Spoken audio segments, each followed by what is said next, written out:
తెలుగు ప్రజల నేస్తలైన ఈనాడు 50 ఏళ్లు, ఈటీవీ 30 ఏళ్ల వేడుకలకు సాగర తీరం ముస్తాబైంది. విశాఖ పోర్టు స్టేడియంలో సాయంత్రం 6 గంటల నుంచి రాత్రి 9 వరకు జరగనున్న సంబరాలకు ఏర్పాట్లు పూర్తయ్యాయి. మరింత సమాచారం మా ప్రతినిధి ఆదిత్య పవన్ ప్రత్యక్ష ప్రసారం ద్వారా అందిస్తారు. 5 దశాబ్దాల క్రితం ఇదే విశాఖపట్నంలో పురుడు పోసుకుంది ఈనాడు పత్రిక. ఈనాడు పత్రికకి 5 దశాబ్దాలు, ఈటీవీకి 3 దశాబ్దాలు. 30 ఏళ్ల ఈటీవీ, ఈనాడు 50 ఏళ్ల సందర్భంగా ప్రేక్షక దేవులు ఆదరించినటువంటి ప్రేక్షక దేవులకు విశాఖపట్నంలో ఒక వినోదాల విందు పంచడానికి సంసిద్ధమైంది. ప్రస్తుతం మనం విశ్వనాథ స్పోర్ట్స్ కాంప్లెక్స్ స్పోర్ట్స్ స్టేడియంలో మనం ఉన్నాం. ఈ సాయంకాలం 6 గంటలకి అత్యద్భుతమైనటువంటి ఆనంద హరివిలులు వినోదాలు పంచేటువంటి చక్కటి వేడుక ఈనాడు 50 ఏళ్ళు, ఈటీవీ 30 ఏళ్ల వేడుకకి సర్వాంగ సుందరంగా వేదిక సిద్ధమైంది.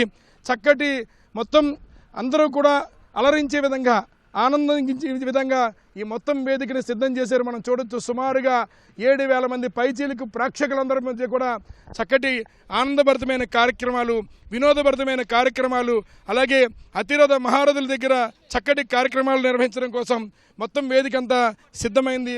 Viswanatha sports complex Visakhapatnam port stadium సంసిద్ధమైంది. సాయంత్రం 6 గంటలకి ఈ కార్యక్రమం ప్రారంభమవుతుంది.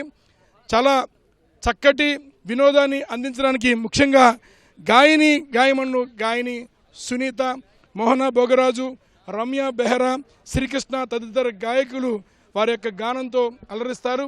అలాగే చక్కటి నృత్యాలను ఏర్పాటు చేస్తున్నారు. మరోవైపు చక్కటి హాస్య నాటికలను, వినోదాలు పరిచేటువంటి స్కిట్స్ని ఏర్పాటు చేశారు. విశాఖలో ఉన్నటువంటి రాజకీయ ప్రముఖులు, సాహితీ ప్రముఖులు, వ్యాపార ప్రముఖులు అనేక మంది అతిథులుగా వచ్చి ఈ కార్యక్రమాన్ని వీక్షించడానికి వస్తున్నారు.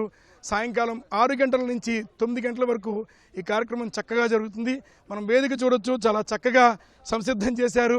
దేదీప్యమైనటువంటి విద్యుత్ వెలుగులు, ఎల్ఈడి లేజర్ లైట్ల మధ్య వేదిక చాలా అందంగా, ఆనందంగా, మరింత శోభాయమానంగా సిద్ధమైంది. సరిగ్గా 6 గంటలకి ఈ కార్యక్రమం ప్రారంభమవుతుంది. ఈనాడు 50 ఏళ్ళు, ఈటీవీ 30 ఏళ్ళైన సందర్భంగా ప్రేక్షకులు ఆదరించినటువంటి ప్రేక్షకులకి ఒక వినోదాల విందు పంచడానికి విశాఖపట్నంలోని Viswanatha sports complex Visakha port stadium సంసిద్ధమైంది. కెమెరా పర్సన్ సురేష్తో ఆదిత్య పవన్, విశాఖపట్నం.